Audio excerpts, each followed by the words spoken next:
Assalamualaikum warahmatullahi wabarakatuh. Wargi sedena pencinta cerita Sunda dalam bidang Sunda versi Mang Dina Mara. Sahabat di mana bae alamatna. Kumaha daramang dengan ieu pamuga bae wargi sehat jasmani oge sehat rohanina. Aya dina lindungan tanapi panang tayungan Allah Subhanahu wa taala. Amin ya rabbal alamin. Eta pisan nu dipihara pusim kuring siang kalayan nungi. Wargi sedayana anjung ngantos-ngantos sarita Sunda dina judul Sili Belaan karangan Kilik Sati Semedang bagian nuka 25 anca urang bagian nuka 24 dinten kamari urang nyalioskeun harita obrolan akan api wangkungan Aisyah sareng Salih di mana harita parantos majunya wargi sedayana dina usahana margi munjung jana mung Aisyah da canterangeun tah yang kelakuan salakina teh muhit ka siluman orain. Kumarjing naik cerita wargi selena mangga uli jeung ngadamkeun eta-eta landung Bang Beberahmana. Ikang ari kuring mah ngarek halang-halang malah mabungah nu aya sabab niat akang teh kacidah hadena. Hiji ciri yen akang teh boga rasa jeung rumasa. Geus wawu jeung mbah bale rasa. Kuring masa 7 pisan prak jalankeun sakumaha nu geus direncanakeun. Tah syukur atuh ari kitu masa ayeuna pisan akang rek nepungan si Tarji ya teh. Ngara tere beres sabab dingkengke mah eta imah bisi payu manten. Sakitu ge untung. Tapi ka ayeuna can aya nu wani meuli, ka hiji hargana mahal, atuh kaduana geus nyarahun kana riwayatna. Jadi eta imah teh kudu buru-buru dibayar ngara teu batur. Nya jungeun aja lek ayeuna ge. Tapi kumaha ari duitna? Nangis cukup kitu da nu dicekal ku kuring asa moal pimahieun. Urusan duitna bisa paneuri lah. Nu penting ngabadamina we kudu buru-buru. Jiga nama dianyuk ge bisa ari sawareh mah. Tak kitu ceuk pamikir akang mah. Tapi nya kumaha buktina lah. Pokona mah ayeuna adek didepungan bisi dijual ka batur manten. Nya berale atuh kuring asa 7 pisan Kang. Sarip atuh lantaran rencana manehna disatujuan ku Aisyah. Atuh teu diengkengke deui harita. Poe eta keneh sarip teh indit ka Cilopang rek nepungan Tarji.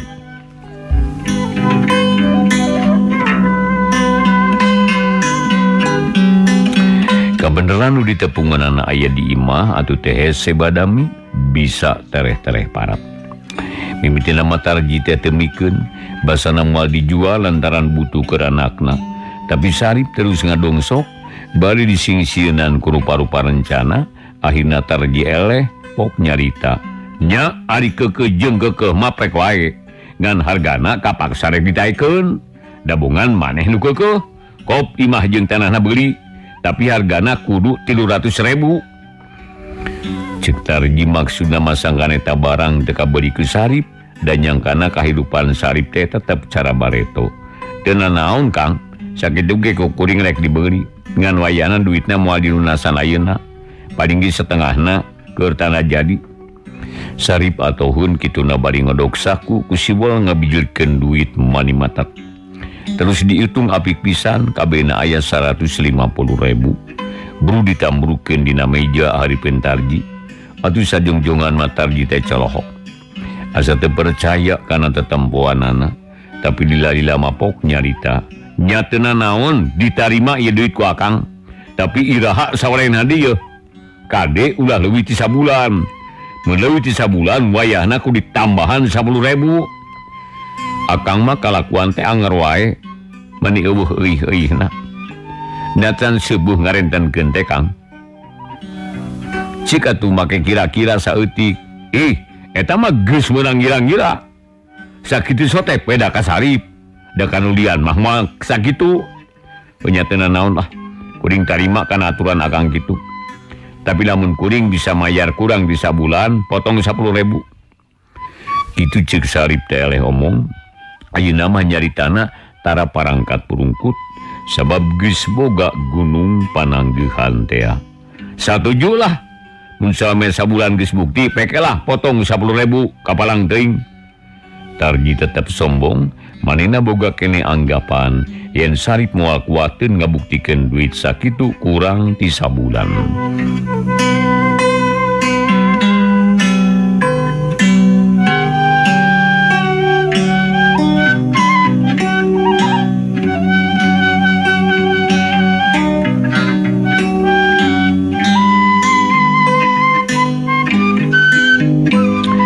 Sarip merasa bunga badamina parat jeung juga makeun geus kitu terus amitan. Leos balik bari mawa kabungahan. Kunci imah harita geus dibawa sakalian da ku Tarji dipasrahkeun teh. Sadatangna ka imah Sarip manihari weus-weus ka Bi Uci yen tanah teh geus kabeuli deui. Eta imah bisi dicicingan di ku Bi Uci sarta kuncina dibikeun harita keneh. Jang Sarip, ibi teh lain ngimpi gitu. Cek Bi Uci teu percayaeun asa dina pangimpian. Teu Bi, teu ngimpi teu ngalinur. Ieu mah aya dina kanyataan. Teu kudu heran Bi. Teu kudu sieun duit nu dipake meuli imah lain duit jurig. Tapi asli adang kesang urang tiluan. Asli dagang tea. Jeung dida can lunas kabeh. Karak setengahna. Tapi abdi yakin ieu teh bakal kabayar. Nganomat sing sason-sasone dina usahana. Ngara batina leuwih loba, ngara imah tareh lunas tak kitu Bi. Nyanu atuh Jang bibi mah bunga we nu aya. Ngan ari satadina mah ujang teh kudu mikiran barang nu geus kaluar. Bibi mah pamen tatengan sarupa.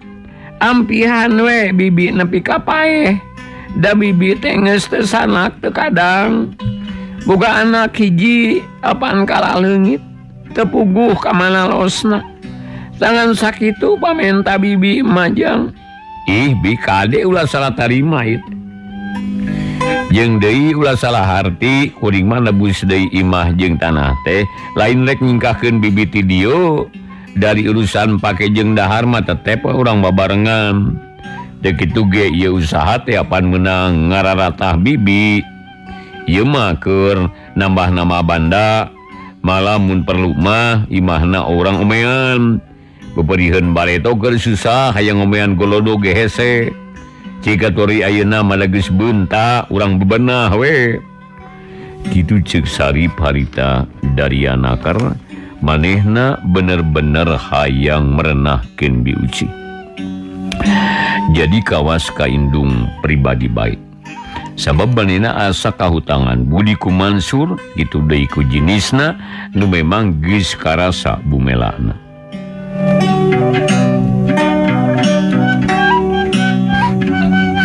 Nya ari kitu mah bibi ge moal nampik Jang nuhune nu aya. Muga-muga rejeki ujang teh sing leuwih babari, sing tereh ngarekahanana. Bibi teh geus kolot, tanaga geus kurang. Ukur bisa sambung doa. Ta eta pidu anak nu penting mah bilah. Ari geus kieu mah babalik kari ngajalankeun. Prake bebenah deui imah teh ku bibi, eusian ngarahaneuteun. Urusan pangabutuh sapopoe hijikeun deui we lah di dieu. Ceuk Sarip bari marah mai harita. Hutang kasobatna asa geus sampang teu berat teuing naurna. Nya nuhun Jang.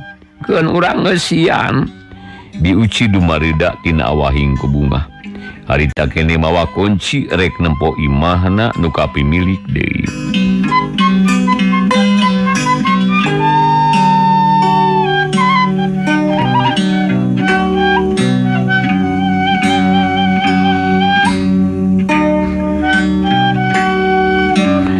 Ti harita Bi Uci imah-imah deui sorangan.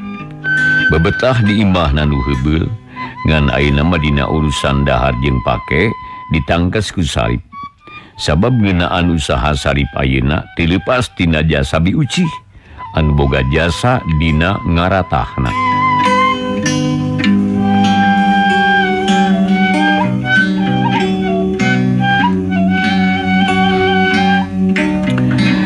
Beak poe jebul minggu tutup minggu datang bulan guntagan tina poe teh teu karasa.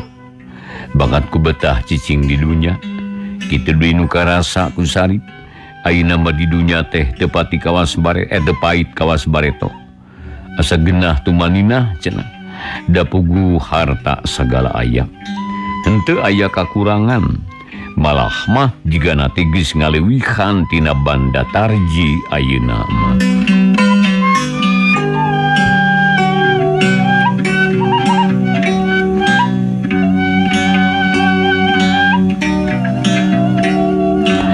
Tapi dasar hirupna manusia boro-boro jalan usahana ninggang disalah najan anu menang halal ge keukeuh we aya halangan harunganana.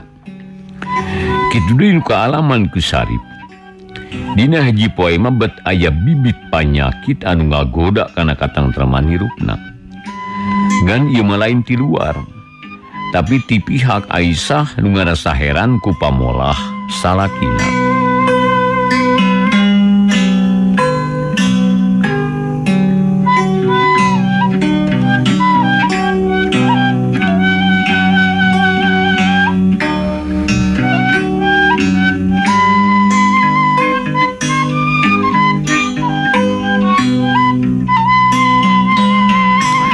Aisyah teh mimiti nama teu ngarti kana pagawean salakina ngan lila-lila sok ngadenge omongan batur da punga poe sok ngider bari dagang.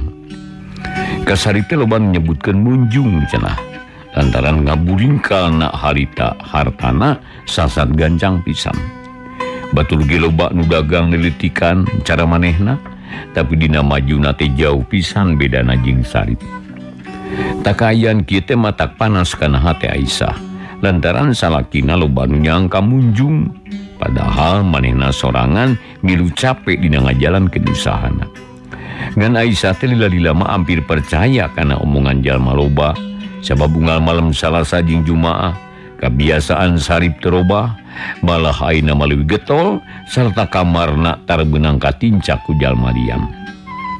Dalah Aisyah sorangan dicaram asup ka kamar eta nu akibatna nimbulkeun kacurigaan.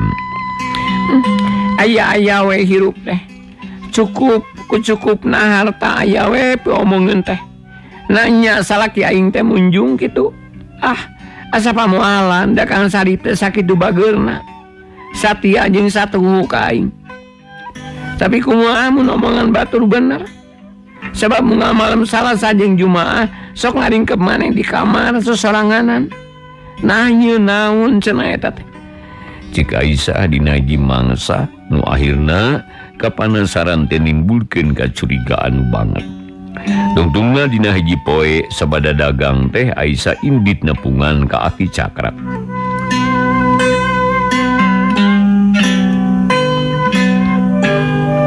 Harita Aisyah kapaksa teh bebeja ka salakina sabab lamun bebeja mah geus pasti moal diidinan. Jeung dikabeneran Sarip teh keur balanya ka kota. Barang datang ka Imah Ki Cakra Aisyah teu loba ngobrol kanu teu puguh, tapi langsung nanyakeun ka Ki Cakra nu harita ngajemprak sila ipis bari malenyun udud padudan. Aki abdi teh selami teu ka dieu margi repot ku padamelan. Ayeuna mah abdi teh gaduh pacabakan umatuh, dagangan beuki ngarekahan sarta gaduh padamel deui. Gitu pamuka carita ti Aisyah. Itu nanaon nyai. Aki memuarek ngariliweuh ka batur. Ditempo sataun sakali geus pirang-pirang nuhun. Tapi Aki girada kaget ieu teh. Sebab ayeuna mah kadatanganku hidup teh asa beda. Nah ya naon ieu nu salaresna Nyai Cingpek gurawakca ka Aki. Kieu Aki pami kapungkur mah abdi teh susah ku kahirupan. Margi sagala walurat. Nanging ayeuna mah susah ku mikiran dunya datos seueur sagala aya. Ceuk Aisyah teu kebat nyaritana. Nya pikiranana harita jadi kumalayang ka mana-meni sarta jantungna jadi ratug. Memang aneh manusia mah. Miskin bingung ku miskinan. Beunghar bingung ku beungharna. Cik-cik caritakeun naon nu matak bingungna. Bingung ku omongan batur ki. Isin ngupingna matak paranas kana hate. margi ka abdi seueur nyebatkeun munjung nya kitu ki. Nah, bet nyarios kitu nya. Cek Aki Cakra harita bari neuteup ka Aisyah anu bangun alum cirining bingung. Nu nyebatkeun munjung teh sanes mengukur hiji wae ki, hiji dua. Nanging aya puluhna. Atuh saja binati kitu abdi teh panasaran, hoyong terang kana kaayaan nu saleresna. Nanya kana sadi teh sok tirakat, atanapi aya pagawean sanes. Margi unggal malam Salasa sareng Jumaah teh tarakel sakulem sakamar sareng abdi. Sok misah we. Malima kagungan kamar anu teu kenging aya nu nincak. Kajabi ti anjeunna sorangan. Tak ieu nu matak panasaran teh ki. Jadi Nyai teh hayang nyaho kana pagawean Jang Sarip meureunnya. Laras pisan Aki kitu. Atuh salah ari Aki nu ditanya mah. Da kudu Jang Sarip lamun nanya kan lain hakna sok nyalahan. Jadi lamun Nyai hayang nyaho kana pagawean Jang Sarip, nya kudu ka Jang Sarip nanya nage. Abdi ge ngartos ki sata terang kana hal eta, nanging terus terang wae. Abdi teu wantun ari naroskeun ka jenisna mah. Sieun anjeunna teu raoseun. Nyai nyaa gasalaki. Kan tenan tos teu kada ditaros deui. Dugi ka satia walasan taun bakat ku satia ka anjeunna kalayan ikhlas. Nanging ayeuna saparantosna abdi senang, bet janten bingung ku harta. Nyai butuh ku harta banda. Kan tenan margi saur Aki ge kamiskinan teh tiasa janten kakufuran nu mawi abdi mah alim janten miskin teh. Jadi miskin bung, jadi beunghar embung. Nah yang kumaha cik yang ngadenge kana pamadegan hidup. Cek Aki Cakra hayang muji kana pamadegan Aisyah. Hayang beunghar tapi beunghar ku harta nu halal ki. Sanes kenging jalan maksiat atanapi jalan-jalan dibenduan ku Allah. Pan kitu amanat Aki ka abdi teh. Cek Aisyah teu boleh inget kana amanat Aki Cakra nu memang kungsi nuduhan kana eta jalan. Keur naon atuh harta banda teh Nyai? Kang bakal ibadah ki. Bener alus ari kitu mah. Aki panuju pisan. Tayena Aki rek mere jawaban kana naon-naon nu geus ditanyakeun ku hidup. Tapi omatnya ulah nanyakeun kanu lain hakna. Bisi nyalahan. Sabab Aki ge teu nyaho kana naon-naon sanyana. Jadi moal nyanyahoanan. Pikeun ngayakinkeun hate hidup. Aki mere bongbolongan. Kieu nya. Lamun nya malam Salasa jeung Jumaah matak cangcaya pek intip ku hidup. Kumaha bae carana mah sangkan kabuka rusiahna. Oge ulah nepikeun ka kanyahoan ku Jang Sarip. Sarta lamun geus nyaho Nyai ulah geruh. Anggur mah akalan kumaha carana sangkan Jang Sarip leupas tina eta bahaya. Tah kitu we carana mah da kitu ari ditanya langsung mah teu bisa ngajawab sabab teu nyaho.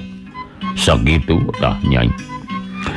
Cik Aki Cakra mari bongbolongan ka Aisyah pikeun nyageurkeun rasa cangcaya dina dirina.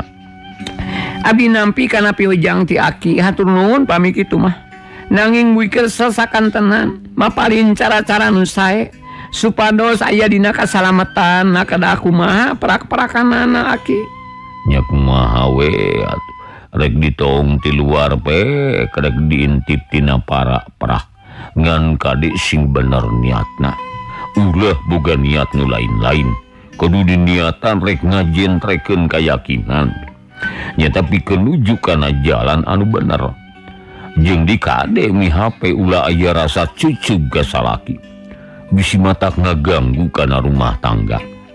Da tadi ge hidup teh geus nyebutkeun kasalaki teh nyaah jeung satia. Oh kitu Aki mangga atuh ki. Ku abdi bade dipilih salah sarios bade milih nu sakira aman kanggo abdi. Tah nya kitu perak wae jalankeun ku hidupnya.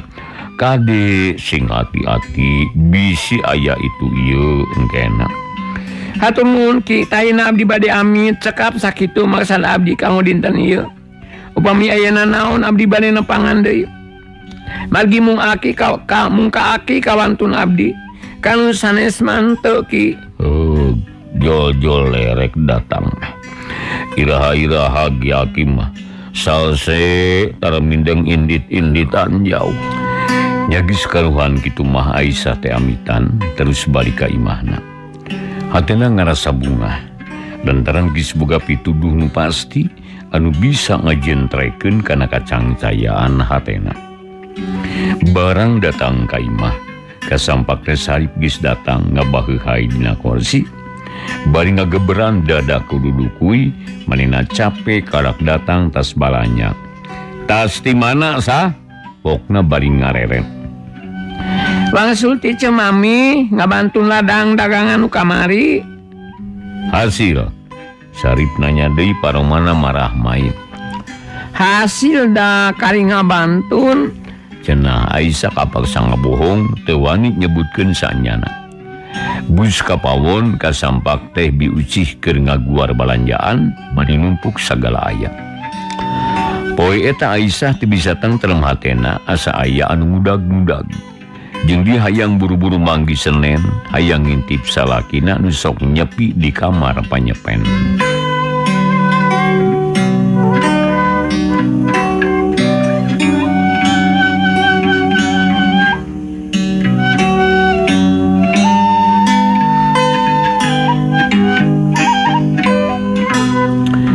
Akhirna poe nu diarep-arep teh kasampeur, harita Sarip geus mandi bersih sarta geus sayagi sasajen sapuratina.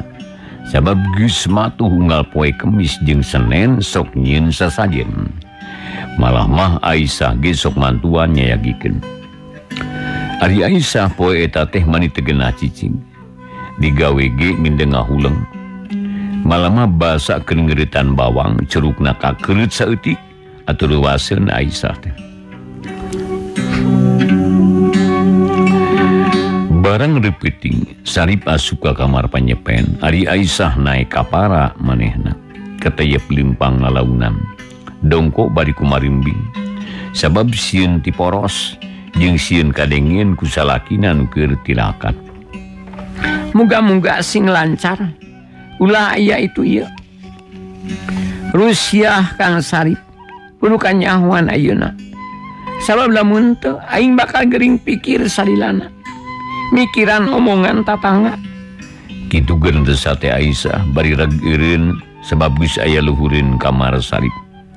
Cahaya cempor anu moncor kana liang leutik rateng kapara. Jadi pituduh anu jelas pikeun Aisyah yen kamar Sarip teh bener-bener eta.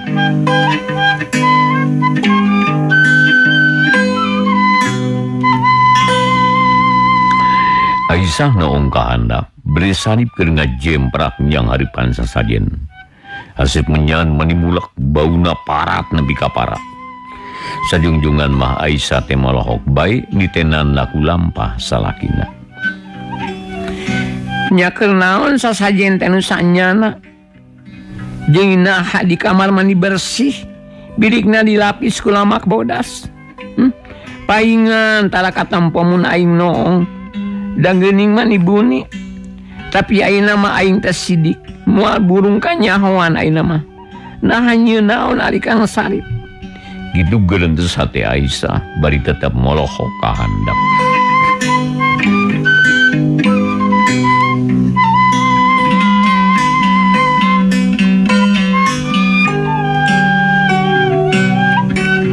Nya kira-kira wanci saleureun budak panto kamar teh ngarkok. Imah asa inggeng di luar kacida jam peningna. Ukur kandingnya sora cisir sakali-kalieun.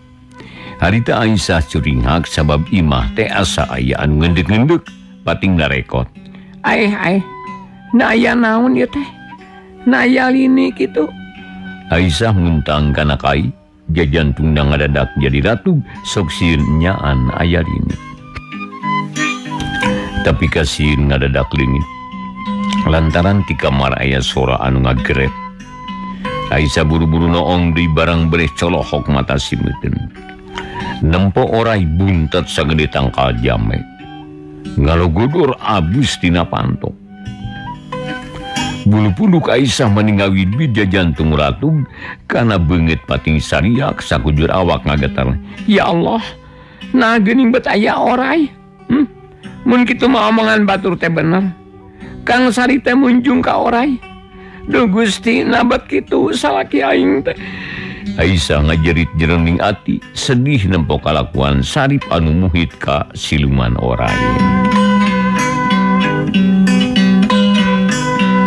Aisyah cengkat lingeunang ngageter, bibir tiba pareket digegel.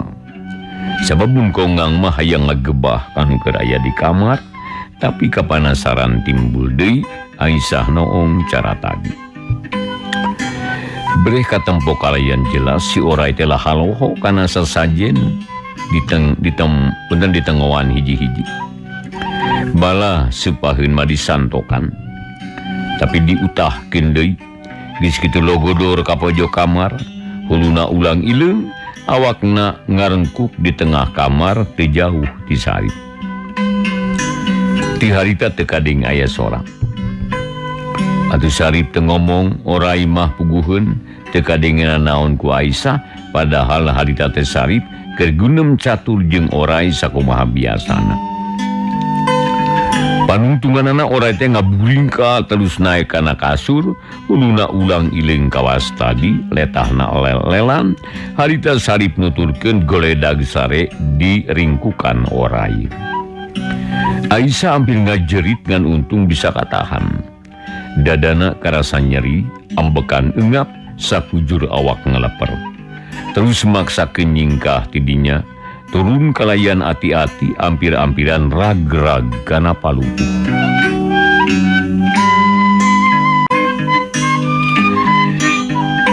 Barang harita geus aya di handap, awakna leuleus Aisyah teh lir anu dipupulu bayu. Gus ka kamar gebluk mebetkeun maneh kana kasur, segeruk ceurik bangun ka nyerian. Rasa sedih jeung hanjelu ngagulu ngajadi hiji. Mangandieukeun ka salakina anu kagoda ku siluman bet muhit ka ratu orai. Sabeding jeput Aisyah teu sare. Gawena ing haking-hakan bingung mikiran kalakuan salakina. Bareng jeung kongkorongok hayam jago, Aisyah keluar di kamarna terus ke dapur rek nilun senep.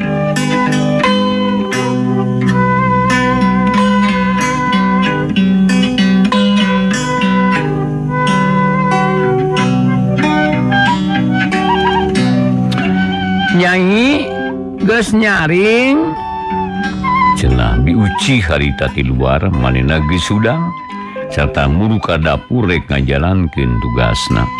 atos bi na peuting-peuting teuing dacan bedug ieu teh kana kongkorongok hayam.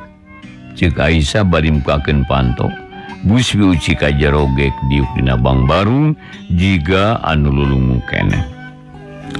Bibi teh bisa sare nyai. Sabeting tadi masak keung. Ari nyai tibra sare teh henteu. Cek biuci ujug-ujug nyarita kitu. Jika nama peuting tadi aya pengalaman anu aneh meureun.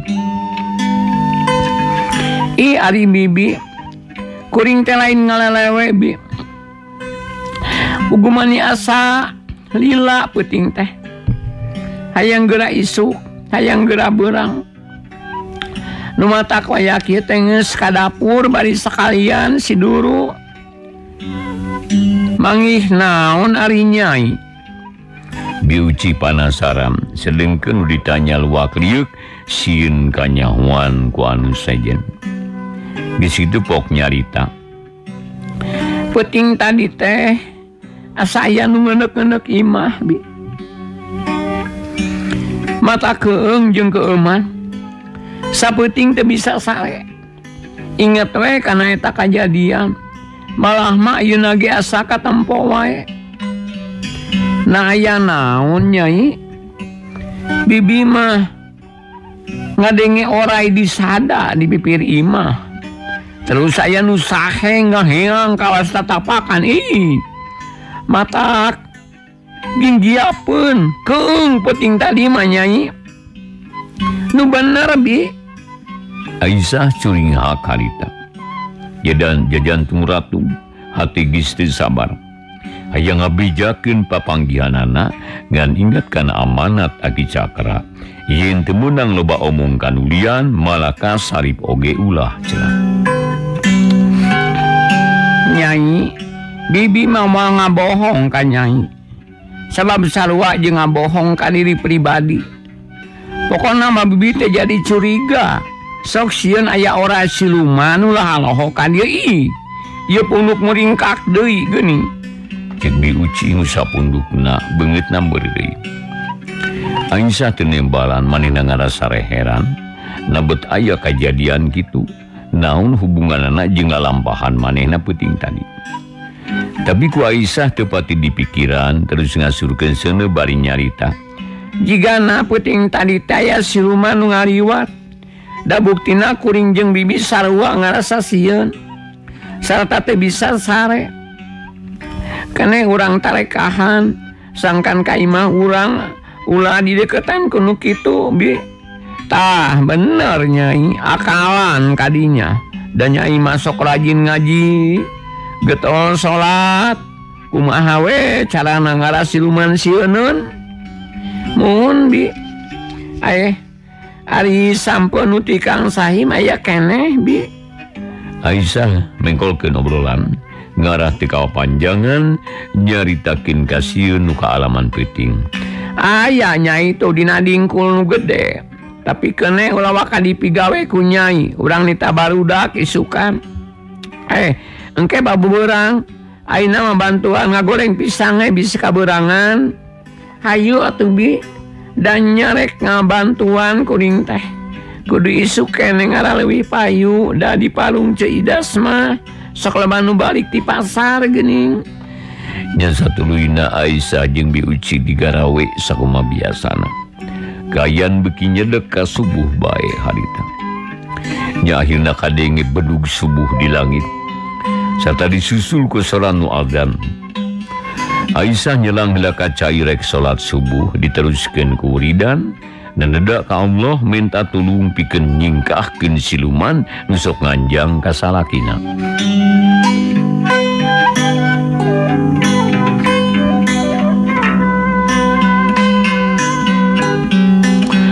Kocapkeun dua poe ti harita Aisyah nu teu geunah cicing akhirna indit ka Aki Cakra rek ngalaporkeun hasil pagaweanana.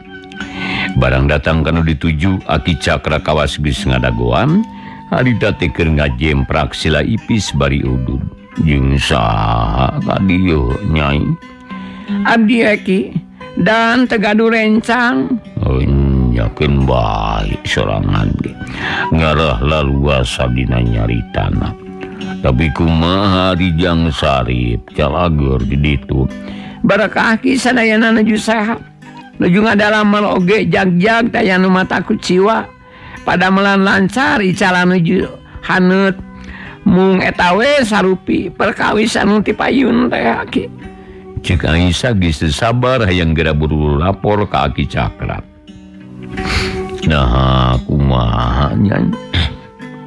Cik caritakeun pangalaman teh kadinya. Atuh derek-dek Aisyah teh nyaritakeun pangalamanana basa nuong ka kamar Sarip teh. Aki Cakra ngabandungan kalayan daria bala sakapeung mah debikeun ka ku mecrek bakat ku kaget. Ari ayeuna kumaha tujuan Nyai teh nu sanyana. Sabab ayeuna mah geus kanyahoan ku Nyai sorangan. Yen Sarip teh munjung ka Ipri. Cek Aki Cakra sabada ngabandungan pedaran Aisyah. Bade nyungkeun pitulung Eki. Kumaha carana supados Kang Sarip paturai sareng Ipri ulah babarengan jeung siluman? Tang teu kudu kitu. Daki ge teu rela nempojang Sarip kudu ngahijeng siluman mah. Heug kerek ditulungan. Tapi tetap numetakeun tarekah namanya mangga kikumaha carana. Tah ayeuna nyai rek dibahanan dina cai. Engke munjang sari masang di sasajen, ieu cai campurkeun kana rerujakan, kana cai dua ganjeng sajabana. Pokona mah waktosna margi sadena teh nya kapan. Rupina dipungkas dicekapkeun duikeun ka dieu heula carita Sunda dina judul Silibelaan karangan Kidik Sati Sumedang bagian anu ka-25. Tamugi katampi kalian kabingahan insyaallah bagian ka-25 bagian ka-26 nya kenjing dina waktu anu sami pamugi urang sadaya tiasa di depan nang bendi. Sakali dina mancen simkuring Mang Dina Marang haturkeun nuhun kepada sasanana wilujeng baturai. Wassalamualaikum warahmatullahi wabarakatuh.